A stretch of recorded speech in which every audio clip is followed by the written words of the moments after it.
Welcome to the MLFF podcast with your host, Commissioner B. Jack. Welcome into Pod Episode 6. We're now in Week 2 of a stretch of NFL bye weeks that will continue through Week 14, but this week may very well have the largest fantasy impact with heavy hitters such as the Bills, Eagles, Rams, and Vikings all having the week off. No time, let's get right to it. Let's go! We'll do it live! Fuck it! Jose defeats Jake by 6 points. The narrowest margin of victory this week and Jose's second in a row. He's heating up! Jose set a 93% optimal lineup to Jake's 75%, the least optimal lineup on the week in his third consecutive loss. Mike Gesicki put up 25 for Jose and becoming the tight end 1 on the week. Deion Jackson was a plug-and-play JT rental good for 27 and the RB1, but Jose's team otherwise struggled. Most notably, the GOAT threw up a dud against the Steelers and Tyrion Davis-Price recorded only a single snap and did literally nothing with it. Wide receiver 2 Stephon Diggs had 30 against the Chiefs and Brees Lightning contributed 22, but it wasn't enough to account for disappointing performances from A-Rod and the Bengals defense. Jake left the most points on the bench this week with 69. Nice.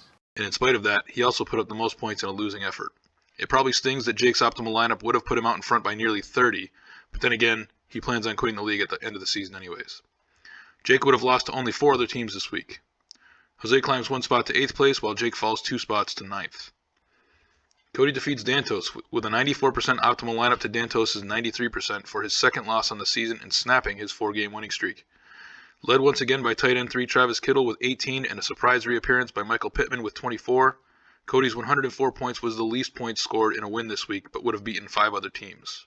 Cody was off to a rough start on Thursday night when Carson Wentz set the tone with a stat line of only 99 passing yards for 4 fantasy points, which also hampered Curtis Samuel, who was limited to less than 2 points. Quarterback 2 Josh Allen had 34 points, but Tyler Lockett got shut down and Randall Cobb suffered a high ankle sprain after contributing only 1.3 points. It looked like it might get close heading into Monday night, but Josh Kelly ended any hope of that after spraining his MCL early in the game. Picking the wrong tight end was the only thing keeping Dantos from his optimal lineup this week. Cody improves 1 spot to 7th place and Dantos drops 3 spots to 4th place, but remains atop the East Division. Gardo defeats Timmy by 32 points with an 81% optimal lineup to Timmy's 100% optimal lineup. Perfect. It's Gardo's second win in a row. He's heating up! And Timmy's second consecutive loss. Mark Andrews continued his dominance with 24 points as the tight end 2. Rika Leak put up 28 as a wide receiver 3, and Zeke rediscovered the end zone. Juju also tacked on 22 points. The Geno Metcalf stat came back down to earth, and Kareem the Dream got shut down against the Patriots, along with the rest of the Browns' offense. Deontay Johnson suffered at the hands of Chase Claypool, who seemed to generate the entire Steelers' offense on Gardo's bench, and the Rams can't seem to keep Matt Stafford upright. Tyler Algier split carries with Caleb Huntley and didn't do much with them against the Niners, but George Kittle finally saw some targets and produced well with them. Mixon continues to be a safe floor play every week. Timmy was in a tough spot this week, however, as his bench consisted of 6 players either on bye or ruled out due to injury. Timmy remains in last place while Gardo moves up 1 spot to 10th. T-Bear defeats Brian by 41 points with an 89% optimal lineup to my own 90% optimal lineup. It's my second loss in a row. T-Bear scored the most points this week, which is exactly what it takes to bring down a Goliath team like mine. It was also the highest scoring game on the week with 233 total points scored. T-Bear was led by Joe Burrow, who decided to pick this week to return to last season's form, putting up 4 en route to becoming the QB1 on the week. Eckler continued his hot streak, and Ken Walker, the Seahawks' RB1 by default, fell into T-Bear's lap at just the right moment.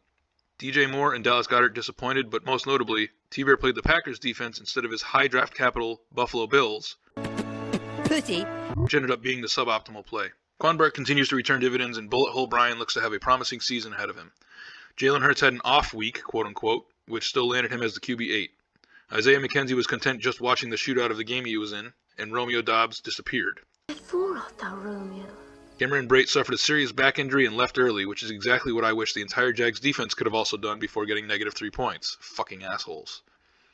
In a disturbing observation, Team Gagnon Dix is winless since mascot Adriana Chechik broke her back at TwitchCon, and I don't believe in coincidences. Here's wishing Miss Chechik a speedy recovery. T-Bear climbs 4 spots to 2nd place, and I fall 3 spots to 5th, remaining atop the West Division.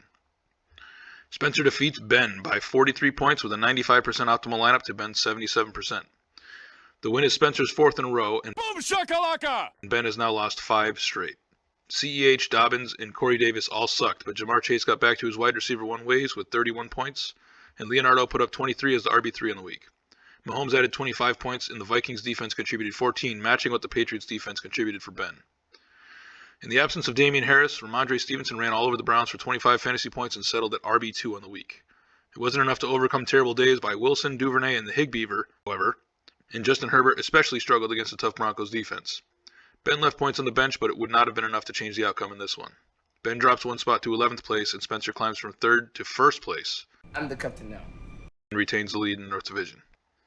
John defeats Rhino by 54 points, good for blowout of the week and John's second in a row. It's the 66th largest blowout all time. John played a 98% optimal lineup, and Rhino's lineup was 78% optimal in scoring the least points on the week. I shot myself. Rhino's 66 points ranks as the 18th fewest points scored all time, and a score so low that temporarily broke my goddamn spreadsheet. With 187 combined points scored, this was also the lowest scoring game on the week, ranking as the 61st fewest all time. Hollywood Brown was doing just fine, but left late in the game after hurting his foot. Kyler struggled, and Mike Evans, Cortland Sutton, Mike Williams, Taysom Hill, and the Bucs defense all sucked. Lamar only put up 20 points, but Protestant McCaffrey, Alvin Kamara, and Allen Robinson combined for 57, which was almost enough to beat Rhino on their own. John moves up 2 spots to 3rd place and continues leading the South Division. Rhino falls 2 spots to 6th. 2-4 Gardo versus 4-2 John. Gardo is favored by 14 points against John this week, but is surprisingly 0-5 against him all time. They last met in Week 9 with John winning by 36.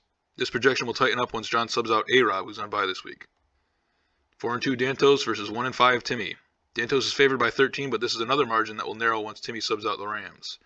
Dantos leads the head-to-head series at 3-2, but Timmy won their last meeting by 38 in Week 13. Timmy hopes to capitalize on Josh Allen's bye week. 3-3 Rhino versus 3-3 Jose. Rhino's 5-2 against Jose and a 13-point favorite here. In Week 9 last year, Jose beat Rhino by 7 points. Not sure why Taysom Hill's projection is so low, regardless of whether or not Jameis plays. Looks like Dantos rubbed off on his brother, gross, as Jose now rosters 3 tight ends. 4-2 Brian versus 2-4 Jake. I'm 6-1 against Jake and a 12-point favorite this week, but that margin will likely flip once Jake subs out Diggs and Irv Smith, who are on bye. I beat Jake by 26 in Week 11. It's going to be awful hard to not play my optimal lineup this week with so many players on bye.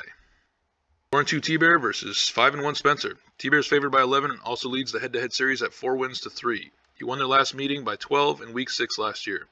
In a matchup of the top 2 teams in the league with first place on the line, this is the Game of the Week. T-Bear rosters 5 players on bye this week, but also finally gets to unleash DeAndre Hopkins fresh off his suspension. 3-3 Cody versus 1-5 Ben. Ben's a 4-point underdog and the narrowest projected margin on the week. Ben's 1-0 against Cody, winning their only matchup in Week 11 last year by 6 points in a high-scoring game. Ben patiently awaits JT's return. League payout standings. John continues to lead blowout of the year and thanks to Rhino, increases his lead for most blowouts. John also continues to lead Pick'em, but the race is tightening as only 2 points currently separates the top 4 managers. Look at this shit! That is it. The trading deadline is Tuesday, November 22nd, 33 days away. The playoffs start in Week 15, that's 57 days away, and don't forget to submit your weekly Pick'em. A link to the form can be found, as always, in the commissioner's note and also pinned as a comment in the Discord server. Don't forget to like and subscribe. Just kidding. Eat shit. Thank you for listening to the MLFF podcast.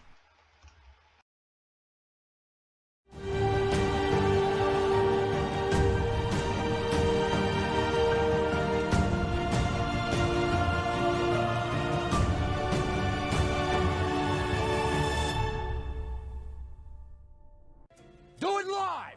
I'll write it and we'll do it live! And thing sucks!